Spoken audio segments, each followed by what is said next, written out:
Hi guys. So இன்றைக்கி day 2 video journaling. So இன்றைக்கி date journaling 10th ஜூனுக்கான journaling video இது.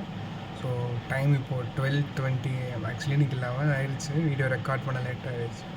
ஸோ இன்றைக்கி டேயில் என்ன ஆச்சு அப்படின்னா, நான் வழக்கமாக காலைல எழுந்த உடனே ரிச்சுவல்ஸ் பண்ணுவேன். கொஞ்சம் மெடிடேஷன் ஒரு ½ ஸோ அது போக விஷுவலைசேஷன் கொஞ்சம் நேரம் பண்ணுவேன்.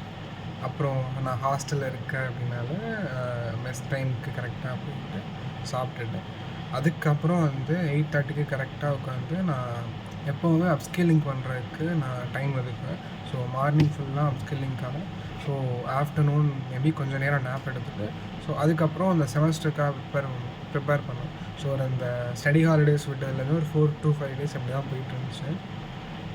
ஸோ இன்றைக்கி ஒரு சேஞ்சுக்கு காலைல எழுந்த உடனே நம்ம செமஸ்டருக்கு படிக்கலாம்.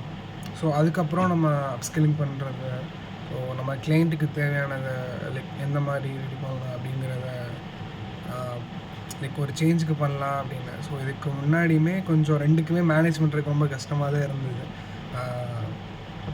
பேசிக்காக எப்படி சொல்கிறது, நான் ஒரே நேரத்தில் நிறையா இது மேனேஜ் பண்ணி அந்த மாதிரி நான் எதுவும் பழகினதில்லை. ஸோ ஒன்று மேனேஜ் பண்ணி பண்ணுறதே எனக்கு ரொம்ப கஷ்டம் தான். ஸோ இப்போ ரெண்டையும் பண்ணி மேனேஜ் பண்ணணும். ஏன்னா ரெண்டுமே இதை விட்டுட்டு செமஸ்டரை விட்டுட்டு கம்பெனி ஒர்க்கும் பார்க்க முடியாது, கம்பெனி விட்டுட்டு செமஸ்டர் ஒர்க்கு அப்படி பார்க்க முடியாது. ரெண்டுமே ரொம்ப முக்கியமான ஒர்க்கு.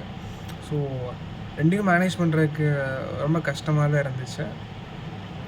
ஸோ ஸ்டார்டிங்கில் காலையிலேருந்து ஃபுல்லாக படிச்சுட்டே தான் இருந்தேன். படித்தேன் அப்படின்னு போய்கிட்டே தான் இருந்துச்சு. ஸோ டைம் இதுக்குன்னு கம்பெனிக்கு ஒதுக்க முடியல. இப்போ என்னன்னாலும் பரவாயில்ல அப்படின்னு ஒரு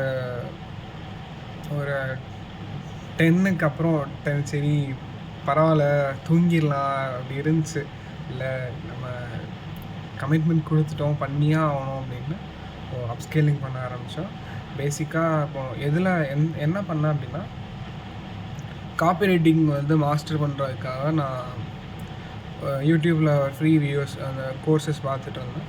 ஸோ பேசிக்காக எப்படி ஒரு கிளைண்ட்டுக்கு தேவையான மாதிரி நம்ம காப்பி ரைட்டிங் எழுதுறது, அந்த ரீடர்ஸோட எமோஷன்ஸை வச்சு நம்ம எந்த மாதிரி காப்பி ரைட்டிங்ஸ்லாம் எழுதுறது. ஸோ போன வாட்டி நான் ChatGPT யூஸ் பண்ணேன். இந்த வாட்டி எப்படி ஆக்சுவலாக காப்பி ரைட்டிங் எழுதுறது அப்படின்றத நான் பார்த்துட்டு இருந்தேன்.